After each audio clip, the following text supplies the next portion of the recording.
I was telling Austin that I watched David Jeremiah before I came here, and his message was be kind. You know, that's a little hard for me. I'm just naturally, I'm not mean. Nasty. Just nasty, thank you. But that's what Peggy just said. Open your hearts and be kind. Thank you. Our scripture today is very short, one verse. Comes from the book of Isaiah, chapter 6, verse 8. Then I heard the voice of the Lord saying, whom shall I send? And who will go for us? And I said, here am I, send me. Father God, I just pray that my words will be your words, and that you will be glorified, and that we will just listen, Father, and be kind. In Christ's name. Okay, it's a bright, beautiful, sunny morning. You're sitting on the front porch in your t-shirt, shorts, flip-flops, cold drink in your hand, and just watching the world go by. Or maybe you're on your trusty John Deere, out mowing the lower 40, singing at the top of your lungs. I've done that. Didn't think I was singing that loud. My daughter said, nice going, Dave. Or maybe just watching the game on TV. Or having a play date with your grandkids. And all of a sudden, you hear a voice. Dave, this is God. I want you to leave all that you hold dear and return to Pakistan as a missionary. Or maybe, this is God. I want you to start a mission for young unwed mothers. Where? Yeah, we'll get to that later. Or Steve, this is God. I want you to begin a halfway house for young drug addicts in the slums of Mexico City. Wow. What do you do? What do I do? Do we drop everything and leave our families, home, job to do what God asks? Or do we ask for maybe a little more information? Do we ask for clarification? Maybe we pull a Moses. God, you got the wrong dude. Or maybe we ask for a sign. Do we ask for some kind of proof? Some kind of magical hocus pocus.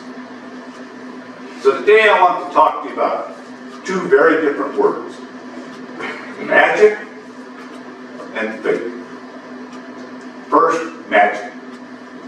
Webster defines magic as the art of producing a desired effect or result through the use of various techniques as incantations that presumably assure human control of supernatural agencies of the forces of nature and the extraordinary or irresistible influence, charm, or power. Yeah, that's a mouthful. How about just the act of causing illusions as entertainment by the use of sleight of hand or deceptive devices? And when I said you ask for clarification, I intentionally left out prayer. We're going to get to that later. Right now, I'm asking you, would you ask for a sign from God? Would you ask him to prove that he is who he says he is? Would you ask for a magic trick? Mark 8:11. Then the Pharisees came and began to question Jesus, to test him. They asked him for a sign from heaven. Show us a sign from heaven. Do a trick. Prove that you are God. And then believe that you are who you say you are. Now, I'm sure that if we heard God's voice calling us, we would all like to say that we would immediately drop everything and do as God commands. But I think in most cases, that ain't going to happen. I was once part of a skit about how Satan's demons try to stop us from sharing our faith. And one of the little vignettes was about the Christian perpetually seeking guidance. Now, this person was so involved in searching for a sign, or magic if you will, that she was totally ineffective. She could never get down to the business of sharing the gospel because she didn't think she had been called. Because there had never been any crashing thunder or bright white lights or any other kind of supernatural illusions. Something we might call the Saul experience. Acts 9:3. And he, Saul, as he neared Damascus on his journey, suddenly a bright light from heaven flashed all around him. Now that's what I'm talking about. Bright lights, a loud voice, a sign, a miraculous sign. But if we, like the young lady in the skit, are waiting for that kind of sign, we might never get down to the actual brass tacks of serving God. Because God, more often than not, speaks in a whisper.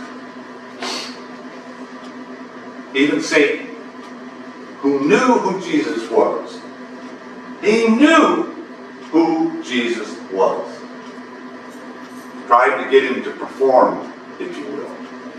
In Luke, we read of Satan's tempting Jesus after he had spent 40 days and nights in the desert fasting. Luke 4:3.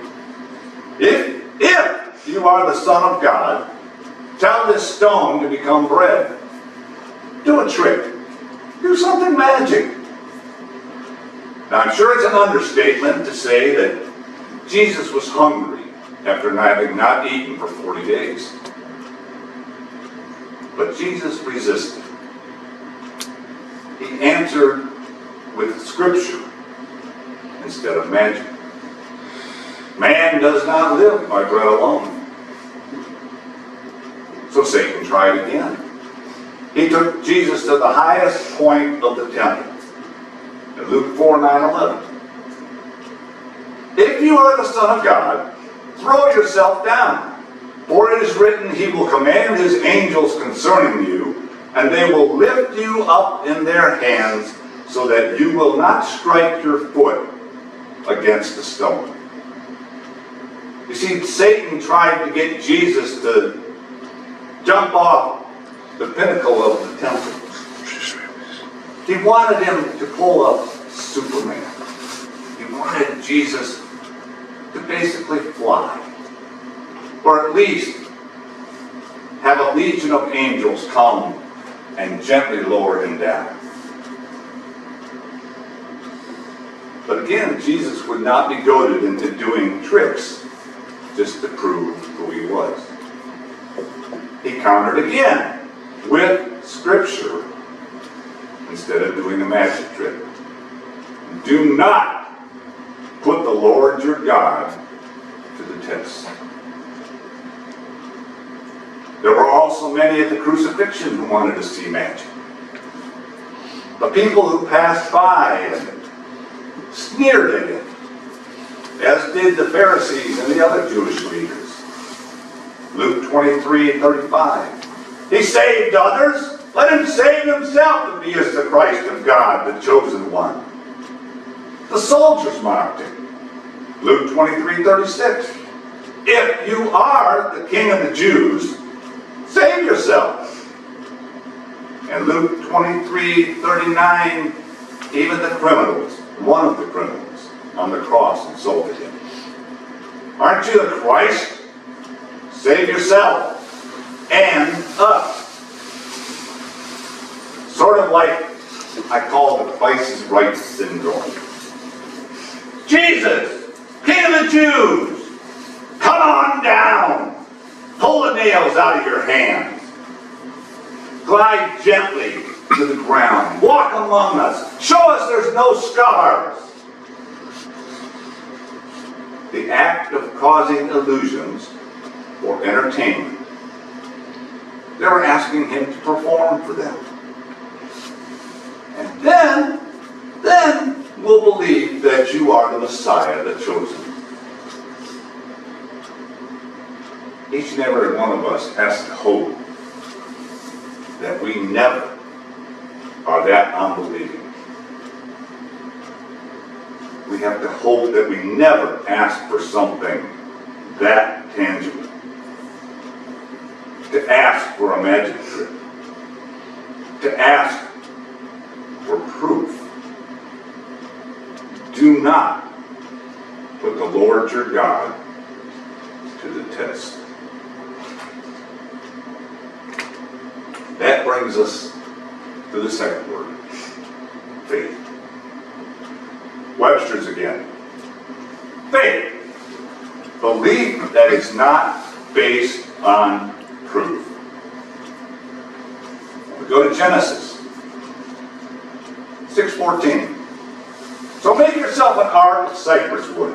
Make rooms in it and coat it with pitch inside and out. 6:19. Bring into the ark 2 of all living creatures, male and female, to keep them alive with you. 6:21. You are to take every kind of food that is to be eaten and stored away as for you and them. When Pat and I were sent to Ethiopia, we had to figure out how to take 2 years worth of food with us. Everything from toilet paper to what you ate. 2 years worth. We thought that was a daunting task. We did it. But Noah did it, not just for him and his family, but for 2 of every kind of living thing on earth. Genesis 6:22 says, Noah did everything just as God commanded him. And nowhere does it say he asked for a sign or that he even argued. I know Bill Cosby is not in good stead anymore, but he did a Noah skit. That's just, Noah, build me an ark. Yeah, right, what's an ark? Noah, take 2 of every animal in the ark with you. Yeah, sure. You know what kind of mess that's going to make? Who's going to clean that up? Noah, how long can you tread water? It's funny, but it's not how it happened. Noah had faith. He believed what God told him and did not need proof. He trusted in God, despite all appearances to the contrary. He's building a boat, a huge boat, on dry land. Some say it had never even rained before Noah's time. His neighbors ridicule him every day. And yet, Noah did everything just as God commanded him. Can we do that? Can we trust God without proof? As humans, it's not always easy, because we like cold, hard things. Magical faith. Again, look at Genesis. The Lord said to Abram, leave your country, your people, and your father's household, and go to the land that I will show you. So Abram left as the Lord told him. Not a word of question. Even though God asked Abram to give up everything in his comfort zone, not one request for a sign. He didn't know where he was going. He didn't know how long it would take.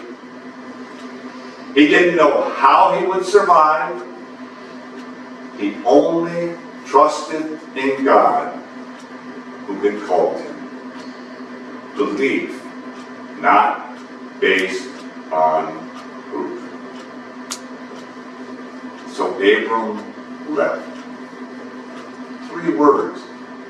But what a powerful statement of faith. Could it be written about us? So David left. Now, as many of you know, I do not want to go back to Pakistan. So would it be said? So David left. So Peggy left. Remember, God didn't tell her where she was going.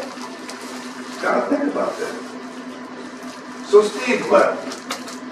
Would he? The slums of Mexico City. Ain't no softball there, Steve. Would we go?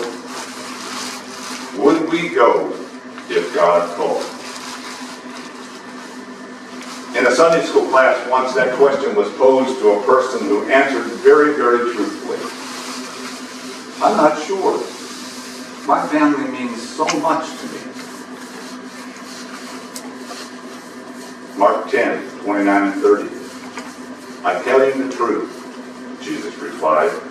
No one who has left home, or brothers, or sisters, or mother, or father, or children, or fields for me and the gospel will fail to receive 100 times as much in this present age and the age to come, eternal life.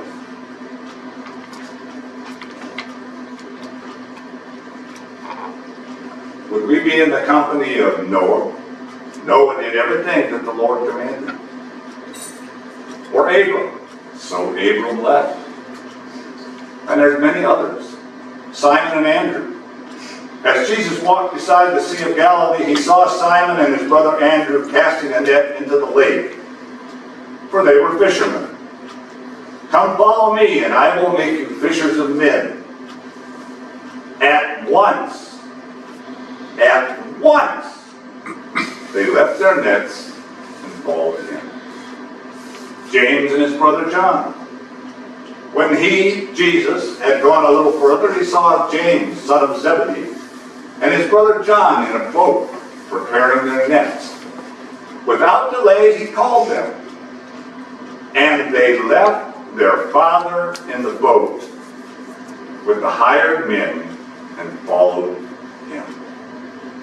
They left their father in the boat and followed Jesus. There was no, oh, wait a minute, let me think about this for a little bit. Without delay, they followed Jesus. Can we do that? Leave it all behind, family, friends, job, security. I happen to know of a few people that actually have. People who have left home and family. People who have given up jobs and security because when the call came, they didn't ask for tricks or magic or for God to prove himself. They just had faith. Sam and Karen Leach gave up a thriving business, a new home. They left family, parents, grandparents, because when God called, they said, "Here we are, Lord. Send us." The last I knew, they were missionaries in Uzbekistan. Todd and Susan Lafferty. Todd told me once he wasn't sure God wanted him in Pakistan. He prayed for guidance. Just guidance, not for some great celestial sign. He and his family were still in Pakistan when we left. but have since obeyed the call of God once more and have moved on to India. Again, following God's call with no argument. Thriving business, family, church, friends, all in the rearview mirror. They heard the call and obeyed. Here we are, Lord, use us, send us. And they left. Modern day Abrams, modern day Noahs. And now that I finally broached the subject of prayer, I want to make it perfectly clear that there is nothing wrong in praying to God and asking for guidance and direction. I'm sure most of us start our day that way. First thing, when we get up, we ask for direction. And I am sure that God will understand if we do it, because He has called us to do something that we think is way beyond our abilities. But we need to be careful. We need to be careful that we don't try to make God do tricks to satisfy our doubts. Don't fall into the trap of trying to get God to dazzle you with illusions or sleight of hand. Don't be looking for a dog and pony show or a show and tell. When the Pharisees asked for a miraculous sign, Jesus rebuked them.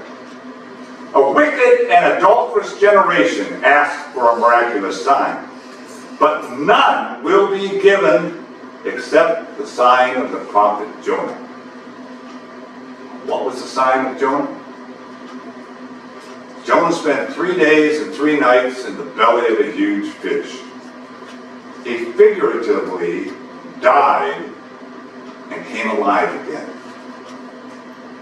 Jesus was telling them that the miraculous sign would be the Son of Man, the Son of God, dead and buried for 3 days, rising from the grave and defeating death. There is a small cemetery in Jerusalem, and there's a stone cave there, and supposedly it is the site where Jesus was buried. Now, can we actually say that? No.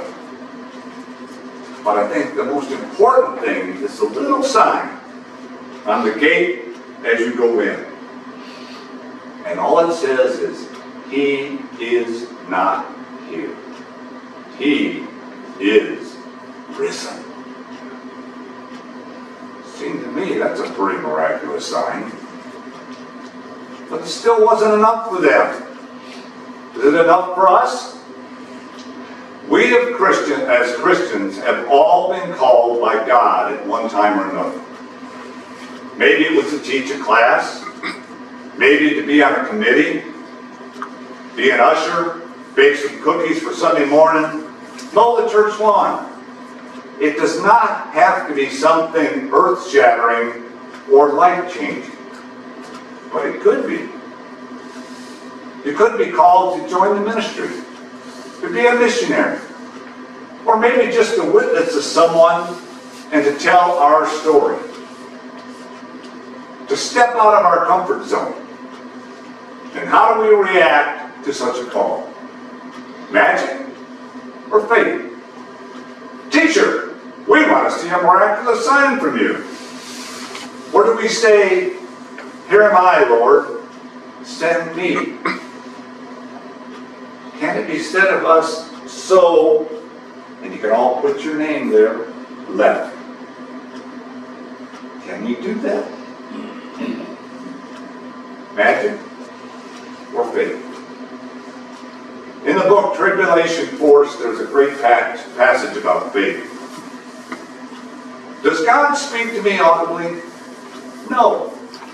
I wish He would, but He wanted me to accept Him by faith, not by His proving Himself in some more dramatic way than simply sending His Son to die for me. And if you remember the definition I gave for faith at the beginning, belief that is not based on proof. So here's an even better one from the book He Still Moves Stones by Max Lucado. Faith is the conviction that God knows more than we do about this life, and He will get us through it. So are we the modern day Pharisees? We want to see a miraculous sign from you and then we'll believe? Or are we the modern day Noah? Abraham. No questions, no arguments, no signs, no magic. So Abram left. Noah did all the Lord had commanded. So Peggy left. So Steve left. So Dave left. Again, what's your name in between so and left? We need to be able to say, yes, Lord, here am I. Send me. Use me. Whether to bake cookies, go to Mexico City, or even to Pakistan. And I think it can be argued that the Pharisees, both ancient and modern, who want magic, who want a sign, will eventually get their wish.